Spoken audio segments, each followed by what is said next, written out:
And we're live. Well, yeah, I don't like inconsiderate people at hotels either. That's why I almost always get Airbnbs. They like you can often find Airbnbs for like $80 and you'll have like a whole place to yourself. That's so nice. That place that we got Taylor that time when it was like me, you, and Chiz and my girlfriend, that was like $250 a night or something. Yeah, like, for 4 people to have. Yeah, for 4.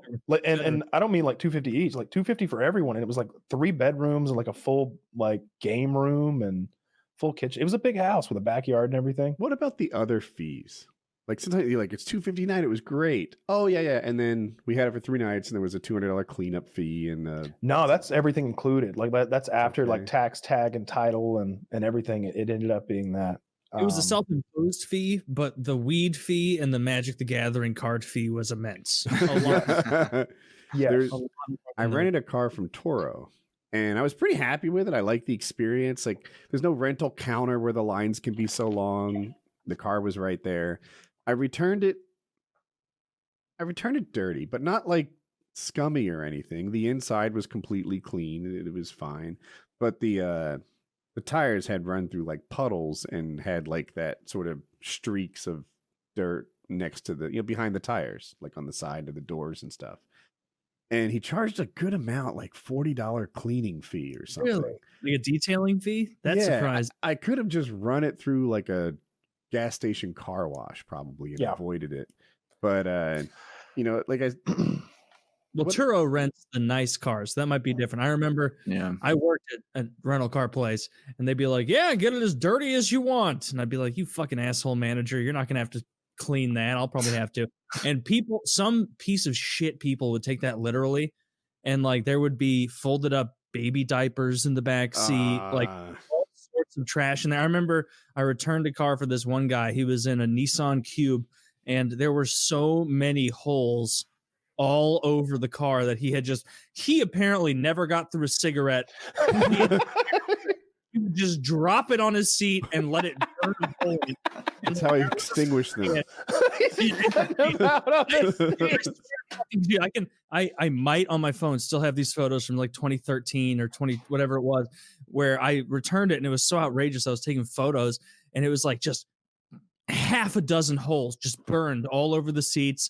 And I like returned. I'm like, dude, we got to charge you for a detail because you clearly smoked in the car. And like, as he's lighting, I was like, no, I didn't. And then all you have to do, like, you just open up first of all, I was like, well, I know there weren't this many cigarette burn seats when you took it out because they wouldn't have rented it to you if there were a bunch of cigarette burn seats. And then also, like, if someone has smoked a little bit in the car, you can check the door behind the driver's seat and you'll see ash there in that lower area. It looked like a cremated body. Absurd. This guy was spitefully smoking in the car. Yeah, 2 of these double fisted over there. It was awful. Those were the worst fucking things because you don't want to have a conflict with someone like the airport. Yeah, no, not at all. I remember returning a car once, and I was in Texas. And it was one of those instances where I hadn't timed my drive perfectly to correspond with my flight. And because, I'm in another state. And it was like a 3-hour drive to the airport, maybe more. It was more. It was 3 or 4 hours. And I was just running out of time. And I had already stopped for gas once, but it wasn't full. And I'm like 10 miles from the airport. And I'm like, it's almost full. It's almost full. Like they'll probably just, a couple gallons. How much could it cost? At $7 a gallon, a lot. Oh, so I would have loved it if they'd only charged me $7 a gallon, Taylor. What company were you using? I have no idea. Maybe Enterprise. It was a lot though. I remember it being like, it actually probably ended up being like 5 gallons, and I think it was like $80. See, that's the thing. It was something ridiculous. You're supposed to return it full, but we all know if you return it like 2 gallons not full, that's full, right? The thing that the little gauge is still touching the F, and like you're cool, everything's fine. Yeah. But if they have to fill it, then they fill it to where you didn't, where you never would have. Yeah, dude, returning people's cars who were like, "Oh, I'm sorry, we didn't have time to fill up the last quarter tank. how much is that going to run us? I remember on the little handheld thing, like scanning it and punching it in and being like, that's going to be $50. But that, man, in my last like few months there when I was like, fucking, I don't care, I would be like, that is outrageous, close enough. And I would just delete all the fuel charges. Cause it would honestly be, someone would show up with 3/4 of a tank and they'd want you to charge like an extra, like Kyle said, like $60 or something that's like gonna cause an issue. And when there's 100 people behind them waiting to be checked in, I would just, at that point in my little car rental career, I was like, I don't fucking care. Yeah, it doesn't matter. You're not paying for gas. You're not paying for gas. You're not paying for gas. You're not paying for gas. We're getting this done. We're getting it out of here, folks. And it was, oh, that was, you just needed to find me on my last bit there, because you could have drove it. I remember we were supposed to do this thing with like, and so every time you return a car, you have to do this 1 minute evaluation of the car, make sure everything's okay. And, you know, it's real good to do. Not once did I ever do that.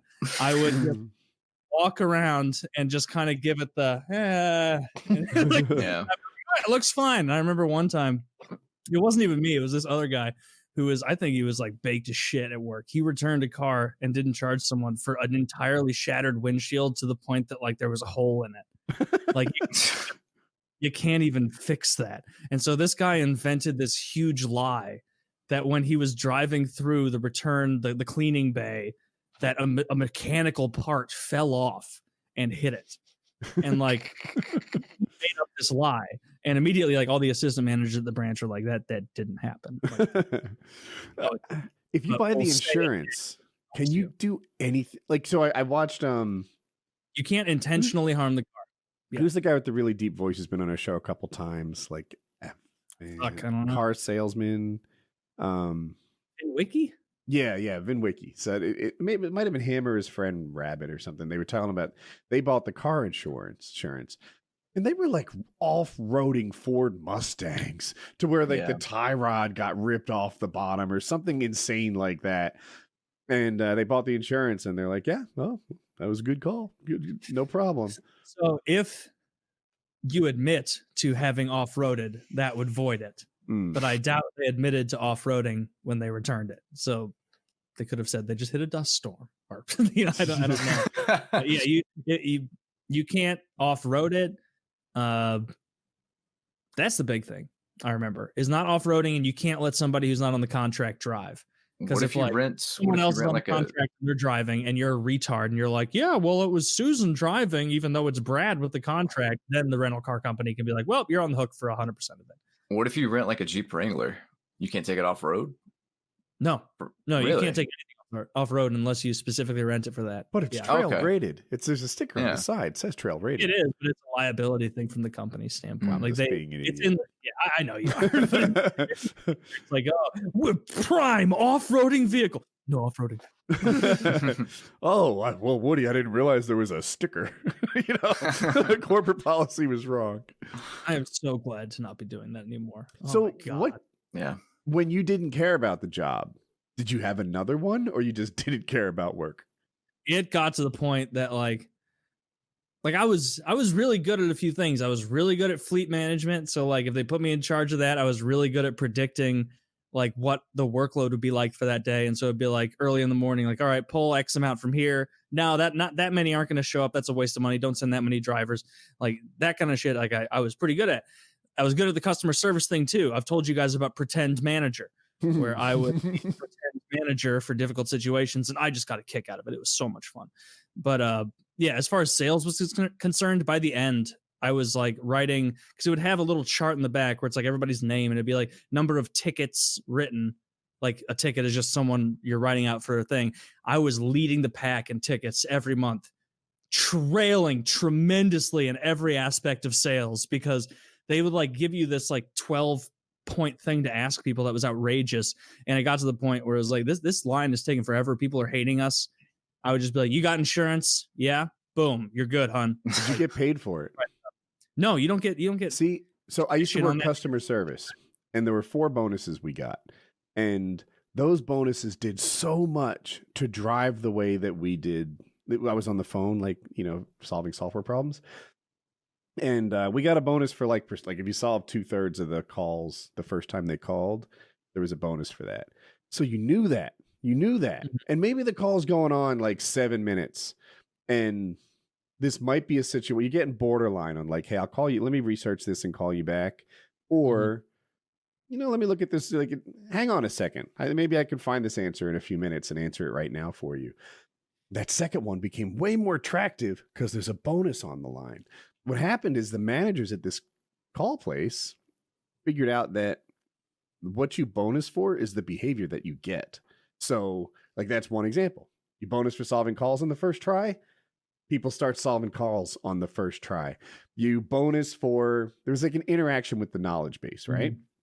So if I got a call that came in, I had to either use the knowledge base and link that call to it, or I had to enhance the knowledge base so that the next guy that comes along will have this answer for him.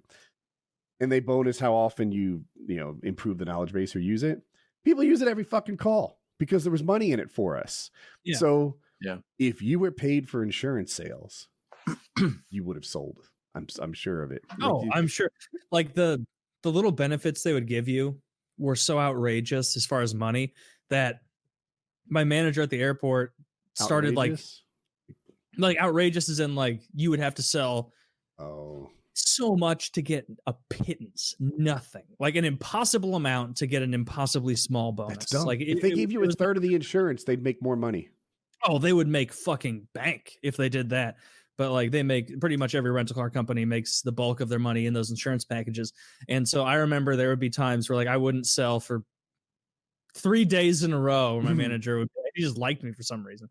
And he'd be like, hey, Taylor, you haven't sold anything in like 2.5 days. And I was like, yeah, I mean, but look at how many tickets I've written. How good is our customer service because of how much I'm pumping people out of here. And he'd be like, all right, well, and then he would set things like, first person to sell 10 of the collision protection insurance goes home the second that they've put the last one. And he was like a didn't really fucking care manager. And he's like, oh yeah, I'll just punch you out whenever. And so the second he would give those challenges, I would go sales mode and always get out of work. Like it would be like I was on I remember one time I was on a 6 to 6 shift and he gave that challenge at 8 a.m. At 8:30, I left.